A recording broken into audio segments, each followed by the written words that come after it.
Hello and welcome to the channel. Thank you guys for getting involved. If you've got any thoughts on anything on the channel, please do leave a comment. Don't forget to check out our music and our releases and what we do. But today I just wanted to chat about Halsey or Halsey. I don't actually know how you pronounce it. Halsey? Massive American pop artist. You probably have heard some of her music, or if not, you'll probably be aware of her, right? But I saw a video of her on my timeline this week where she was talking a little bit about how she's not allowed to release an album at the moment. So I've got the video here. I can't make an album right now. Yeah, I don't like the sound of that. Yeah, what's the reality? Because the Great Impersonator didn't perform that the way they thought it was going to. And if I'm being honest with you, the album sold 100,000 fucking copies first week. That's a pretty big first week, especially for an artist who hasn't had a hit in a long time. Yeah. The tour is the highest selling tour of my entire career. Yeah. But doesn't add up.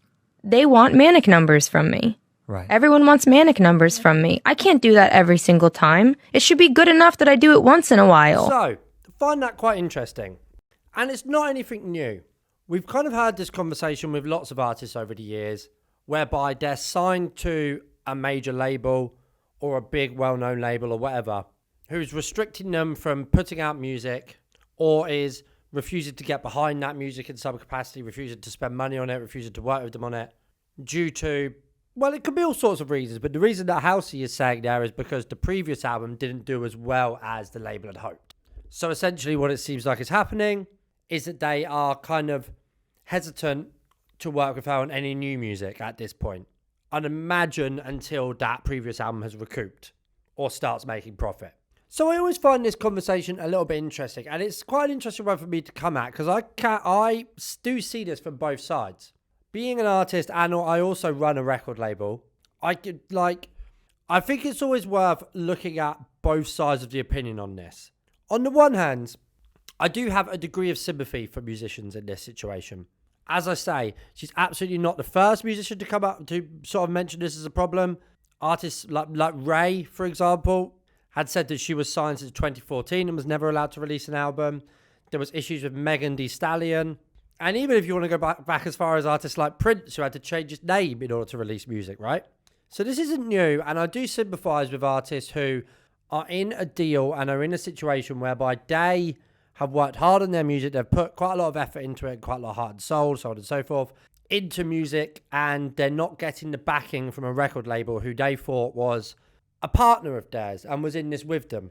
On the other hand, I also do live in the real world. And I think sometimes musicians don't.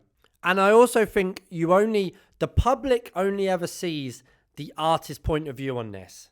The record label never gets invited on Zane Lowe's podcast to explain the situation.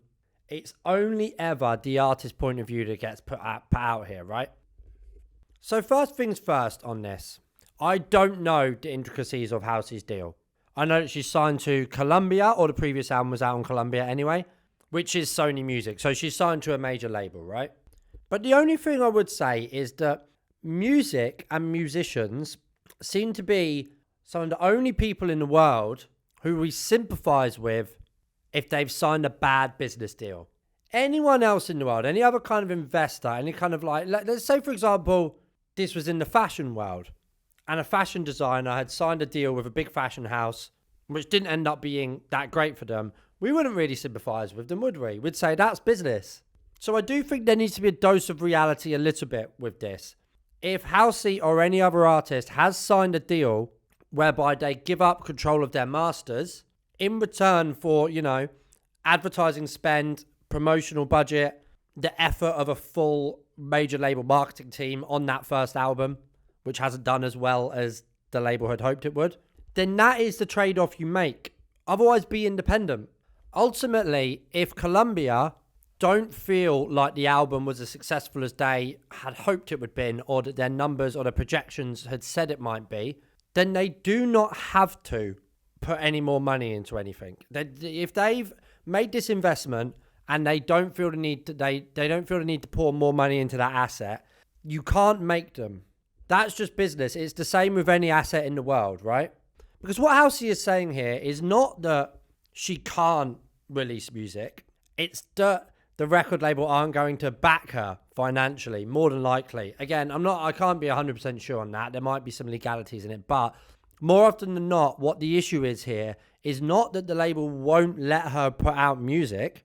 It's more that the record label don't want to commit to spend. They don't want to commit to advertising budget. They don't want to commit to paying promotional people. They don't want to commit to paying for tours and events and stuff like that. I also wouldn't necessarily put it past Columbia and their team for this to all be a PR spin anyway. That's entirely possible, right? But the fact of the matter is, in the music industry, and this has been true since the start of time, you are only as good as your last album. And if your last album didn't do the numbers that the label hoped it would, I'm sure she's very, very happy with the numbers, but the label will have their own projections, the label will have their own budget, and it seems like it hasn't hit that, then they do not need to keep pouring money into it if they don't feel that's the right move to make. Most labels lose money on most music they put out. So there is two sides to this. I do think sometimes, like Halsey, for example, Halsey is one of the biggest musicians in the world. I'd say she's in the top 50 biggest musicians in the world. She will have plenty of money. She's got plenty of notoriety. She'll get plenty of brand deals and other endorsements outside of the label that will make her plenty of money.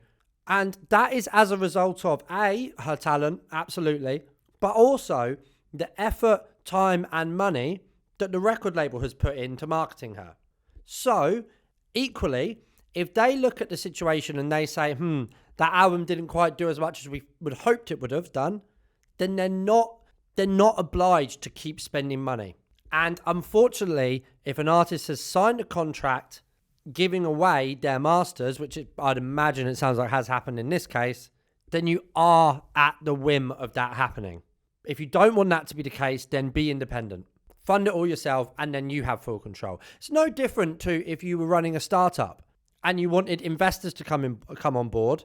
You would have to negotiate how much power those investors have. It's the same thing. But I do think sometimes musicians don't want to be accountable for their signature. Ultimately, if you sign the contract, then you have to deal with that. It's unfortunate, and all artists who are in bad deals do have my sympathy. But if you signed it, you signed it. So yeah, those are just kind of my thoughts. A bit controversial, and some people might not be too happy with that. But I don't know. I just think a little bit, sometimes musicians and artists and people in musicians' teams seem to think that the laws of a contract don't apply to them.